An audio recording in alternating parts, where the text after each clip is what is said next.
Well, this show had a different name, Artists and Authors, a couple of weeks ago. But because of COVID and us learning how to use Zoom, we've expanded into an international talk show. So we're kind of leaving behind the whole Central Valley thing. And it's an international talk show. Last week, somebody from France, somebody from England. Yesterday, somebody from San Jose, California, all over the place. Talk to people all over the world. But our next guest is from the most exciting place in the world, Arizona. Welcome, Barbara Beaucamp. Welcome, Barbara. Hi. Now, your book is called Triumph of the Human Spirit. And I read Correct. the description, and it's going to be I can't wait to read it because it leaves people thinking more positively. But before the show started, you mentioned an event that maybe changed your life and made you think more positively. But I didn't ask you about it because I wanted you to say it live on the air. How did all this come about? Oh, okay. Well, I was feeling, I don't know, I just retired and I was feeling restless. Like, what are you going to do now? And, but also inside I was feeling restless. So I just, one night, it happened while I slept. And it's like one night, the third eye opened. The next night, more stuff opened as far as the Kundalini or whatever they say. And then the opening on top of the head, blooming, all that. And it was just over a week. In the evenings when I slept, even though I was sleeping, I was still kind of visually, or actually mentally, seeing the event and certain things. And since I was not, I was not aware of this spirituality, I was not part of it. I was raised Catholic, but I was not necessarily practicing. And so I chattered the whole time at night when everything was happening. It's like, what's this? What's that? What's this? I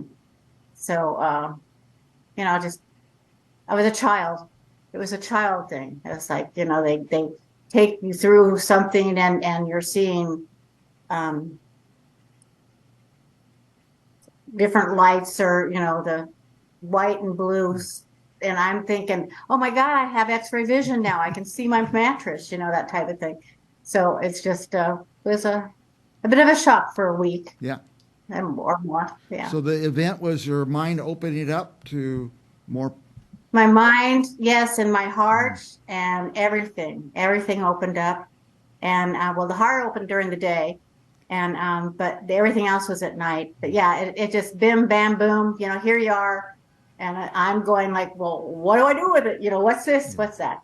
So It's interesting. It's incredible what happened to you. It's interesting you say that while you're asleep.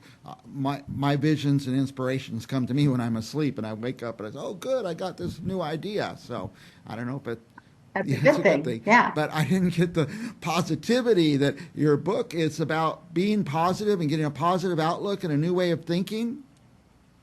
Yeah, it actually it comes with you, and it can come with anybody. I mean, it's not as if I worked for it, which was kind of like, why me? I'm retired. I'm old. What's up? Kind of. But it's beautiful, and it is looking at things differently and allowing yourself to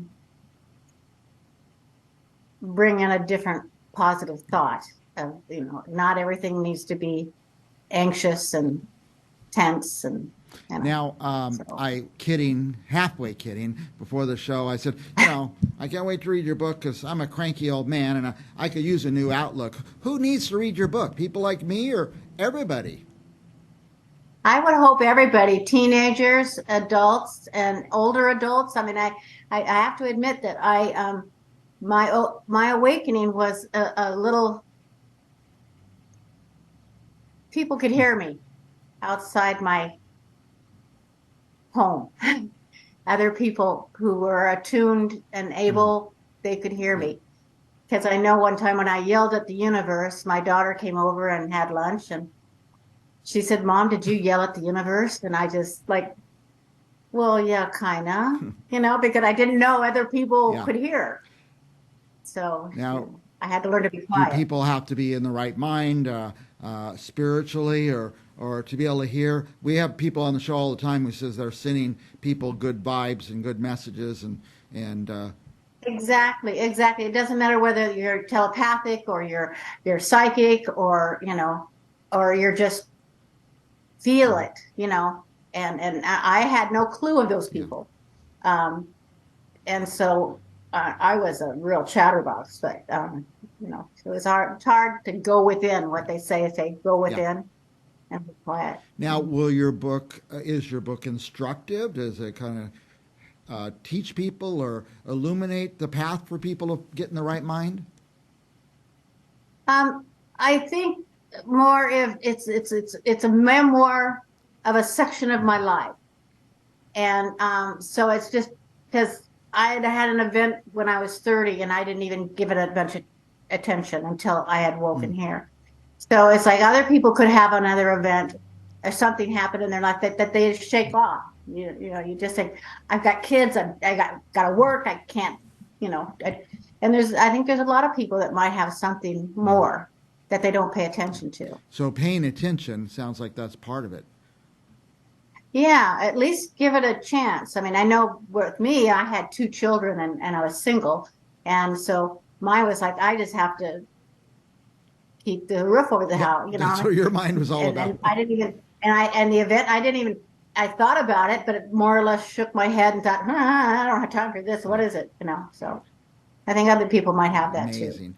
Now, if I go to the website, by the way, Barbara, say your last name, Beaucage. Barbara Beaucage. If we go to Yeah. barbarabocage.com, what are we going to find there? What are you going to Yeah. find on that webpage? Well, you'll find the book and a little bit about it. You'll find the different places where Amazon, Barnes and Noble, Apple, and Google, where you can purchase the book. Okay. And then there's an email if you have any Oh, questions. we're going to have questions, Barbara. Oh, Are you okay. hearing from people?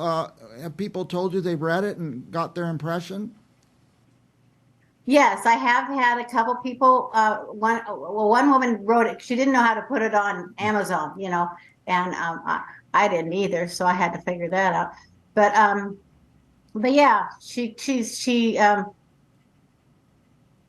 could identify with it, and it resonated with her.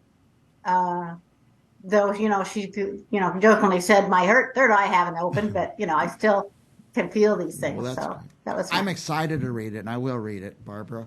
And then we'll have you back on I the show, hope. and I'll ask you a million questions about it. So Oh, that would be very I'm not, nice. you're fascinating. I could talk to you all day. I'm getting that signal, that we've gone over time. But anything else you want our viewers to know? No, I just hope they take a look and give it a chance, and let me That's know. If they like it, if they don't, what could I do different? What could have been said more clearly? That type Well, of thing. not having read the book, it's probably not fair for me to say this, but it does sound like the most exciting book we've had on our show in a long time. So I'm anxious to get my hands on it and read it. Is it out on audiobook? It's coming out in audiobook. It has not happened yet, but fairly. Your voice, or did you have someone else? I was going to do it, but I'm having some trouble of a little vision trouble that's going to be fixed in the 1st of June. So hopefully then I can do it, but I don't know if they'll just do it, just to get it done. I don't know. I listen to a lot of audiobooks, and I love it when the author reads it because they get the Yes. little emphasis on this word and that word that's important to them. So. Yes, and I wanted to do that also. I did. I wanted to write it also, but right now I have something else that I have to take care of. So if they can wait and let me do it, then perfect. If not, then so be it. Thank you for being on the show, Barbara, and I'll get Thank back you. to you when I've read the book. And we'll be back with more Briggs on Books right after this.